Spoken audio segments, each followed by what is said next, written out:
அனைவருக்கும் ரவேல் அடிகளாரின் நினைவு நாள் வாழ்த்துக்கள்.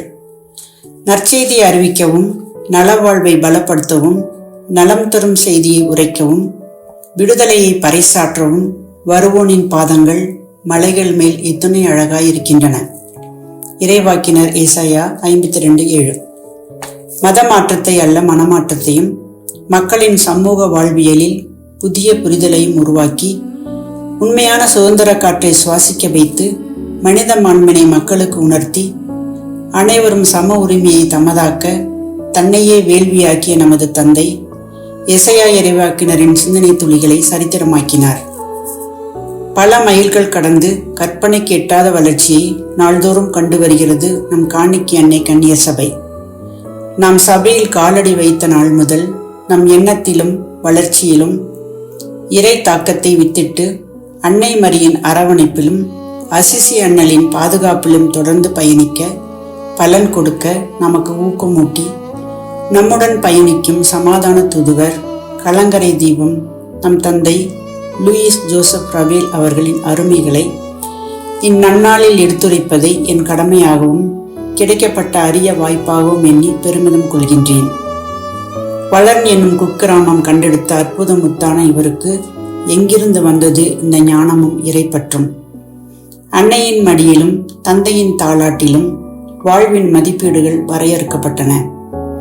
இவருக்கு எதிர்வீடே பங்கு கோயில். தினசரி திருப்பலிகள், பீடச்சிறுவர் பணி, பங்கு தந்தையின் பக்குவமான வழிகாட்டுதல் என ஆரோக்கியமான சூழலில் வளர்ப்பு எல்லாம் ஒருங்கிணைந்து இவரின் சின்ன இதயத்திலே இறை அன்பு தன் வேர்களை பதித்து ஒரு புனிதரை உருவாக்கியது என்பதில் வியப்பில்லை.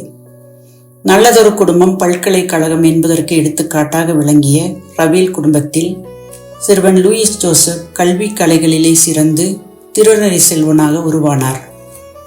இளமையிலேயே மனித மகத்துவத்தை உணர்ந்து உயர்ந்த எண்ணங்களுடன் உன்னத லட்சியத்துடன் தன்னையே தரணிக்கு தாரை வார்க்க ஆன்மீகத்தை தன் உயிர்மொழி ஆக்கி கொண்டார். இதனால் இவரில் இறைப்பற்று விருட்சமாக வளர்ந்து இறைப்பணி வேட்கை உள்ளத்திலே ஊற்றெடுக்க, பிடுங்கவும் தகர்க்கவும் அழிக்கவும் கவிழ்க்கவும் கட்டவும் நடவும் இன்று நான் உன்னை ஏற்படுத்தியுள்ளேன் என்ற இறைவாக்கினர் எரேமியாவின் அழைப்பு தனக்கே வழங்கப்பட்டதாக உணர்ந்து இறைவனின் அழைப்பை செயல்படுத்த தயாரானார். தனது பறந்து விரிந்த திராட்சை தோட்டத்தில் தனது ஒரே வாரிசு தனக்கு உதவியாக உழைப்பார் என்ற கனவில் இருந்த தந்தை பியர் ஜோசப் தன் ஒரே மகன் தேர்ந்து கொண்டது இறைவனின் திராட்சை தோட்டம் என்பதை அறிந்தபோது ஒரு புறம் மகிழ்வும் மறுபுறம் சோகமும் சூழ விவரிக்க இயலா வித்தியாச உணர்விலே குறைந்து போனார். தனது மறை மாவட்டத்திலே குருவாக வேண்டும் என்ற உயர்ந்த நோக்கத்துடன் தீங் மறை மாவட்ட குருத்துவ பயிற்சி பள்ளியிலே இளைஞன் லூயிஸ் ஜோசப் பாதம் பதிக்கிறார். இதயத்தின் அடிவாரத்தில் இருக்கும் சிறு விருப்பங்களையும் வீசி எறிந்து இரவா நிலையடைய இறைவனை மட்டுமே பற்றி கொண்டு திருப்பலி செய்ய வழங்கப்பட்ட பயிற்சிகளை தனதாக்கி கொண்டார். குருத்துவ பயிற்சி காலத்தில் வந்த ஒரு கடிதம் இவருக்கு அழைப்புக்குள் ஒரு அழைப்பை வழங்குகிறது. கொரியா நாட்டில் மறைபோதக பணி செய்து வந்த தீங் மறைமாவட்ட குரு ஜாக் சாஸ்தன் என்பவர் குருமட மாணவர்களுக்கு அனுப்பிய அழைப்பு கடிதமே அது. இந்த கடிதம் இவரின் வாழ்வில் பெரிய மாற்றத்தை, புதிய திருப்பத்தை ஏற்படுத்துகிறது. உடல், பொருள், ஆவி அனைத்தும் வல்ல இறைவனின் பணிக்கே என்று தன்னையே உருவாக்கி வந்த இவருக்கு இந்த அழைப்பு பெரிய வரப்பிரசாதமானது. ஜாக் சாஸ்தன் அனுப்பிய செய்தி என்பதை விட அவர் குருமட மாணவர்களுக்கு விட்ட அறைகூவல் என்றே சொல்லலாம். உண்மை கடவுளை அறியாது வேறு தெய்வங்களை பின்பற்றி வாழ்ந்த ஆசியா கண்ட மக்களுக்கு இயேசு கிறிஸ்துவை அவர் நற்செய்தியை அறிவிக்க வாருங்கள் என்பதே அந்த அழைப்பு. இந்த கடிதம் எழுதிய சில ஆண்டுகளுக்கு பின்னர் ஜாக் சாஸ்தன் வேதத்திற்காக கொல்லப்பட்டு மறைசாட்சி முடியை பெறுகிறார். தந்தை ரவேலுடன் குருமடத்திலிருந்து கொரியா அனுப்பப்பட்ட சில குருக்களும் இவருடன் மறைசாட்சி ஆனார்கள். இறைப்பணி தாகத்திலே அள்ளும் பகலும் திளைத்திருந்த இளைஞர் லூயிஸ் ஜோசப் இந்த அழைப்பை இறைவன் தனக்கே வழங்கிய ஒன்றாக ஏற்றுக்கொண்டு அதற்கு செயல் வடிவம் தருகிறார். இந்த ஜாக் சாஸ்தன் பாரிஸ் மறைபோதக சபையை சேர்ந்த குரு என்பதையும் அந்த சபையின் குருக்களே ஆசிய நாடுகளுக்கு மறைபோதக பணிக்கு அனுப்பப்படுகின்றனர் என்பதையும் தெளிவாக அறிந்து தன் விருப்பத்தை குருமட அதிபருக்கு தெரிவிக்கிறார். பிரெஞ்சு திருச்சபையில் வளம் நிறைந்த காலம் அது.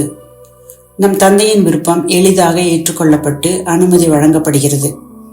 அவருடன் ஆர்வமிக்க சில குருத்துவமானவர்கள் பாரிஸ் மறைப்போதக சபைக்கு செல்ல தயாராகின்றனர்.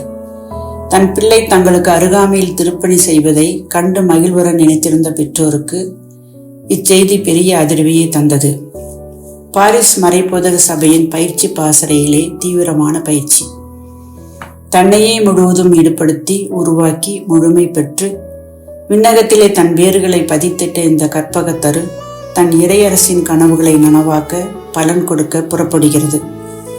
திரும்பவும் விடுமுறைக்கு வருவோம் என்று தெரிந்தாலும் வழியனுப்பும் நிகழ்விலே நம்மையும் தாண்டி மனம் கசிவதை யாருமே மறுக்க முடியாது. ஆனால் இவருடைய வழியனுப்பும் நிகழ்விலே இனி திரும்பவே மாட்டோம்.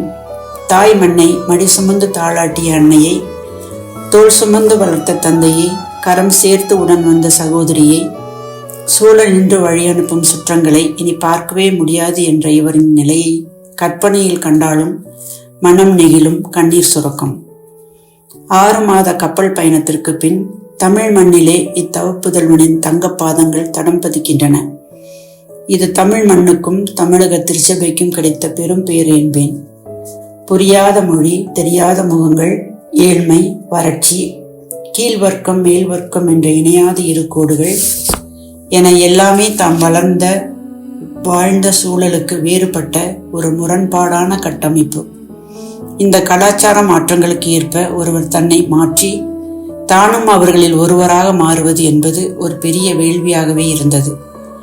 இந்த வேள்விக்கும் மனதார தன்னை கையெழுத்த இவரின் மன உரமும், அனைத்திலும் ஆரம்பம் முதல் இறுதி வரை துணி நின்ற இறை அனுபவமும் இவருக்கு விண்ணகம் வழங்கிய அரிய கொடைகள் என்றால் மிகையாகாது. மக்களுக்காக தங்களையே வெறுமையாக்கி கடவுளில் நிறைவை பெற்ற மோசே, சாமுவேல், எலியா, எலிசா, எரேமியா போன்ற இறைவாக்கினர்களின் வரிசையில் மக்களுக்காக தம்மையை இழந்து இறைவனின் நுழைந்து எழுந்தவர் நம் தந்தை லூயிஸ் ஜோசப். இறை அன்புக்கும் மனித நல்வாழ்வுக்கும் இடையே போராடிய இவரின் வாழ்வு ஒரு மீட்பின் காவியமே. அன்பு தந்தையே, இறை அன்பின் உள்ளாழத்தையே தொட்டு மனித மகத்துவத்தை உணர்ந்து உயர்ந்த குறிக்கோளை மட்டுமே உள்ளத்திலே பதித்து வேருக்கு நீராக தன் உயர்வையையும் வெயிலுக்கு நிழலாக தன் வாழ்வையும் அர்ப்பணித்து மாசற்ற பணி செய்து சாதனை படைத்தீர். சரித்திரம் உம்மை இன்றும் என்றும் மனதார வாழ்த்தும். இப்புனிதரில் இறைவன் என்றென்றும் வாழ்த்தப்படுவாராக.